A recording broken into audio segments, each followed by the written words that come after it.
പ്രിയമുള്ളവരെ, ആ ഒരു നിസ്കാരത്തിൻ്റെ കാര്യത്തിൽ നമുക്ക് വളരെയേറെ ശ്രദ്ധ വേണ്ടതുണ്ട്.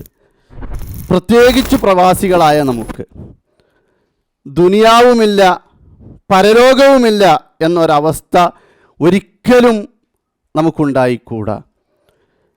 കാരണം വളരെയേറെ തിരക്കുകളുള്ള, വളരെ കുറച്ചു മാത്രം ജോലിക്കിടയിൽ സമയം ലഭിക്കുന്നവരാണ് പ്രവാസികളിൽ അധികവും. 12 മണിക്കൂറും 13 മണിക്കൂറും ആഴ്ചയിൽ ലീവില്ലാത്തവരും, ഉറക്കം ശരിക്ക് ലഭിക്കാത്തവരും, ദൈനംദിന ജീവിതത്തിൽ നാം ചെയ്തു വരുന്ന പ്രഭാത കൃത്യങ്ങൾ വരെ കൃത്യമായി നിർവഹിക്കാൻ കഴിയാത്ത, അതിനുപോലും തികച്ച് സമയം ലഭിക്കാത്ത ആളുകളാണ് പ്രവാസികളിൽ പലരും.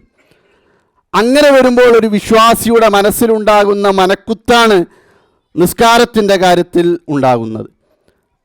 പല ആളുകളും നിസ്കരിക്കാത്തവരായി ഉണ്ട് എന്ന് കേൾക്കുമ്പോൾ വലിയ വേദന, ഭയം തോന്നാറുണ്ട്.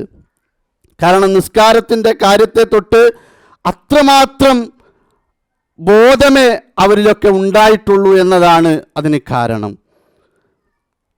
നിസ്കാരത്തിൻ്റെ കാര്യത്തിൽ നാളെ പരലോകത്ത് രക്ഷപ്പെടാൻ നമുക്ക് സാധിക്കണം.